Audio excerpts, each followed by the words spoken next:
បាទសម្រាប់ពាក្យនេះគឺយើងអានថាវមិនវមិនអក្សរវគឺយើងអានសំឡេងទី3យើងអានសង្កត់ចុះហើយអូសឡើងលើវហើយអក្សរមិនគឺយើងអានសំឡេងស្រាលហើយខ្លីមិនវមិនប្រែថាពួកខ្ញុំឬក៏ពួកយើងបាទសម្រាប់ពាក្យនេះគឺយើងអានថាមិនអក្សរថាគឺយើងអានសំឡេងស្មើថាហើយអក្សរមិនសំឡេងខ្លីហើយស្រាលមិនអញ្ចឹងអានថាមិនប្រែថាពួកគាត់បាទសម្រាប់ពាក្យនេះគឺយើងអានថានីមិនអក្សរនីគឺយើងអានសំឡេងទី3សំឡេងអានសង្កត់ចុះហើយនឹងអូសឡើងលើអានថានីហើយអក្សរមិនគឺសំឡេងទី5យើងអានសំឡេងខ្លីហើយស្រាលអានថាមិនអញ្ចឹងយើងអានថានីមិនប្រែថាពួកអ្នកបាទសម្រាប់ពាក្យមួយនេះគឺយើងអានថាមិនពាក្យថាសំឡេងទី1អានស្មើថាហើយមិនសំឡេងទី5យើងអានសំឡេងខ្លីហើយស្រាលមិនអញ្ចឹងពាក្យពីរនេះយើងអានថាមិនប្រែថាពួកនាងបាទសម្រាប់ពាក្យមួយនេះគឺយើងអានថាមិន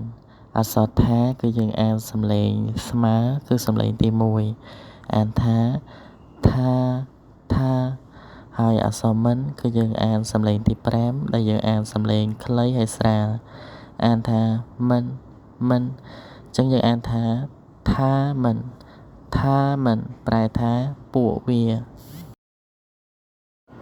បាទសម្រាប់ពាក្យនេះគឺយើងអានថាវមិនអក្សរវគឺយើងអានសំឡេងទី3យើងអានសង្កត់ចុះហើយអូសឡើងលើវហើយអក្សរមិនគឺយើងអានសំឡេងស្រាលហើយខ្លីមិនមិនប្រែថាពួកខ្ញុំឬក៏ពួកយើងបាទសម្រាប់ពាក្យនេះគឺយើងអានថាមិនអក្សរថាគឺយើងអានសំឡេងស្មើថាហើយអក្សរមិនសំឡេងខ្លីហើយស្រាលមិនអញ្ចឹងអានថាមិនប្រែថាពួកគាត់បាទសម្រាប់ពាក្យនេះគឺយើងអានថានីមិនអក្សរនីគឺយើងអានសំឡេងទី3សំឡេងអានសង្កត់ចុះហើយនឹងអូសឡើងលើអានថានីហើយអក្សរមិនគឺសំឡេងទី5យើងអានសំឡេងខ្លីហើយស្រាលអានថាមិនអញ្ចឹងយើងអានថានីមិនប្រែថាពួកអ្នកបាទសម្រាប់ពាក្យមួយនេះគឺយើងអានថាមិនពាក្យថាសំឡេងទី1អានស្មើថាហើយមិនសំឡេងទី5យើងអានសំឡេងខ្លីហើយស្រាលមិនអញ្ចឹងពាក្យពីរនេះយើងអានថាមិនប្រែថាពួកនាងបាទសម្រាប់ពាក្យមួយនេះគឺយើងអានថាមិនអក្សរថាគឺយើងអានសំឡេងស្មើគឺសំឡេងទី1អានថាហើយអក្សរមិនគឺយើងអានសំឡេងទី5ដែលយើងអានសំឡេងខ្លីហើយស្រាលអានថាមិនអញ្ចឹងយើងអានថាមិនប្រែថាពួកវាបាទសម្រាប់ពាក្យនេះគឺយើងអានថាវមិនអក្សរវគឺយើងអានសំឡេងទី3យើងអានសង្កត់ចុះហើយអូសឡើងលើវហើយអក្សរមិនគឺយើងអានសំឡេងស្រាលហើយខ្លីមិនមិនប្រែថាពួកខ្ញុំឬក៏ពួកយើងបាទសម្រាប់ពាក្យនេះគឺយើងអានថាមិន អក្សរថាគឺយើងអានសំឡេងស្មើថាហើយអក្សរមិនសំឡេងខ្លីហើយស្រាលមិនអញ្ចឹងអានថាថាមិនប្រែថាពួកគាត់បាទសម្រាប់ពាក្យនេះគឺយើងអានថានីមិនអក្សរនីគឺយើងអានសំឡេងទី3សំឡេងអានសង្កត់ចុះហើយនឹងអូសឡើងលើអានថានីហើយអក្សរមិនគឺសំឡេងទី5យើងអានសំឡេងខ្លីហើយស្រាលអានថាមិនអញ្ចឹងយើងអានថានីមិនប្រែថាពួកអ្នកបាទសម្រាប់ពាក្យមួយនេះគឺយើងអានថាថាមិនពាក្យថាសំឡេងទី1អានស្មើថាហើយមិនសំឡេងទី5យើងអានសំឡេងខ្លីហើយស្រាលមិនអញ្ចឹងពាក្យពីរនេះយើងអានថាមិនប្រែថាពួកនាងបាទសម្រាប់ពាក្យមួយនេះគឺយើងអានថា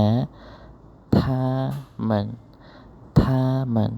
អក្សរថាគឺយើងអានសំឡេងស្មើគឺសំឡេងទី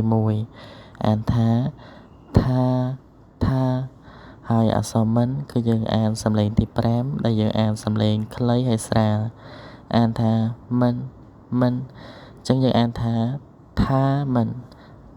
មិនប្រែថាពួកវាបាទសម្រាប់ពាក្យនេះគឺយើងអានថា我们អក្សរវ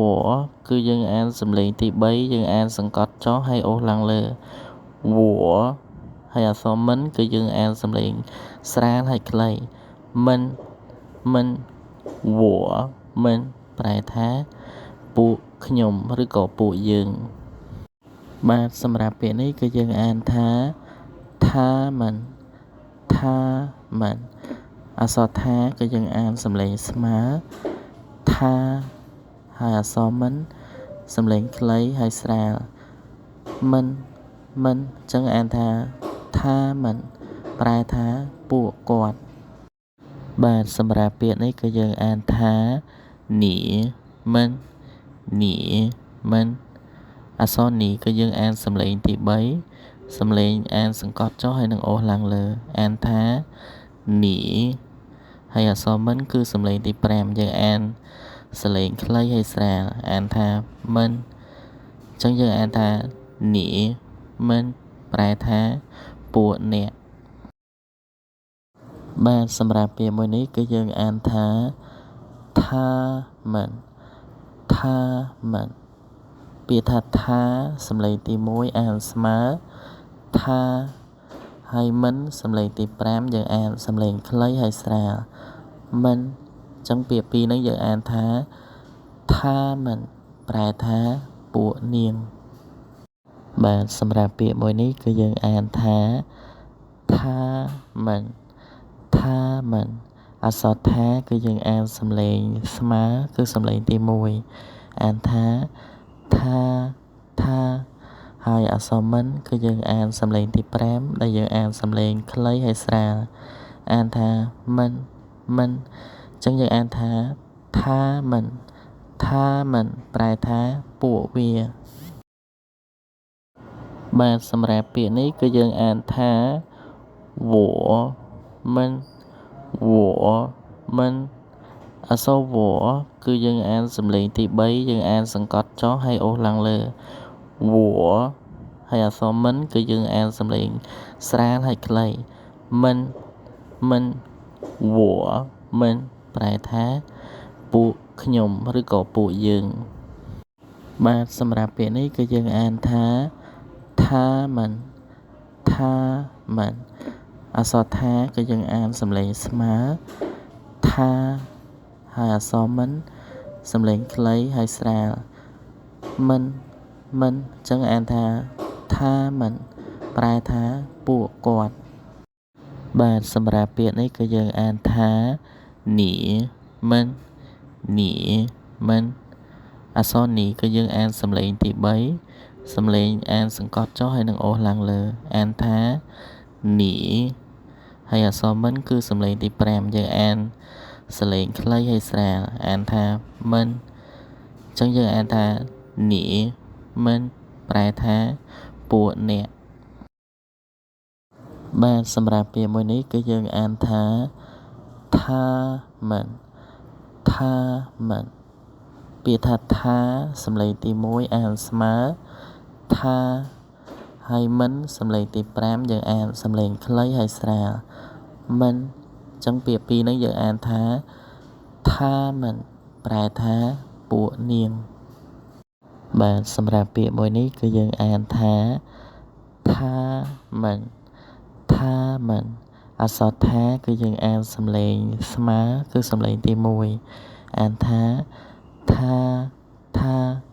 ហើយអក្សរមិនគឺយើងអានសំឡេងទី5ដែលយើងអានសំឡេងខ្លីហើយស្រាលអានថាមិនអញ្ចឹងយើងអានថាថាមិនប្រែថាពួកវា